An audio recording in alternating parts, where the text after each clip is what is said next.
السلام علیکم viewers, drama serial مانیں گے ساس سمائیں کے آنے والے ایپیسوڈ میں آپ دیکھیں گے کہ عروج اپنے ابو سے بات کر رہی ہوگی، کہہ رہی ہوگی کہ ابو مجھے تو گھن آ رہی ہے کہ میں اتنے عرصے اتنے برے لوگوں کے ساتھ رہی اور آخر میں اتنے برے لوگوں کے ساتھ کیسے رہ لی، مجھے تو اندازہ ہی نہیں تھا کہ وہ اتنے لالچی ہیں۔ اور پھر اس کا باپ سے سمجھائے گا کہ بیٹا دنیا ایسی ہی ہے، دنیا میں لوگوں کی لالچ بہت ہی زیادہ بڑھ گئی ہے اور لوگوں کو صرف اور صرف پیسے سے محبت ہے، انہیں اپنے رشتے ناطے کچھ بھی عزیز نہیں ہیں۔ اور پھر عروج کو وہ یہ بات ہی سمجھا رہے ہوں گے۔ دوسری طرف جب سلمان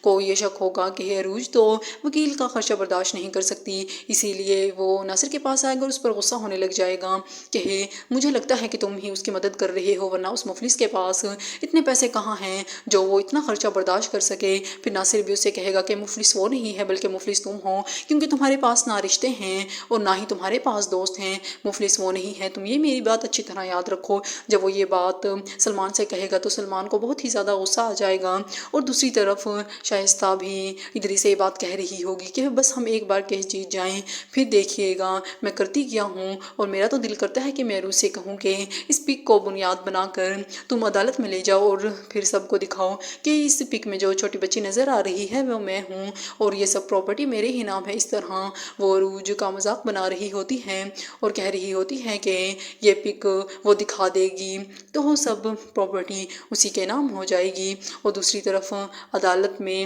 وکیل مہرین کی رپورٹس پیش کرے گا اور جج صاحب کو بتائے گا کہ دیکھیے وہ بالکل ٹھیک ہیں اور ان کی کوئی ذہنی حالت خراب نہیں ہے اور مہرین نہ ہی کوئی ذہنی مریضہ ہیں۔ اور عروج کی بلڈ گروپ کا سے بھی پتہ چل چکا ہے کہ عروج ہی وقار کی اور مہرین کی سگی بیٹی ہیں، تو ان ثبوتوں کے مطابق جائیداد کے اصلی مالک مہرین اور عروج ہی ہیں۔ جب یہ بات سلمان اور ادریس سنتے ہیں تو ان کے ہوش اڑ جاتے ہیں کہ یہ فیصلہ عروج کے حق میں نہ آ جائے اور ہمارے خلاف نہ آ جائے۔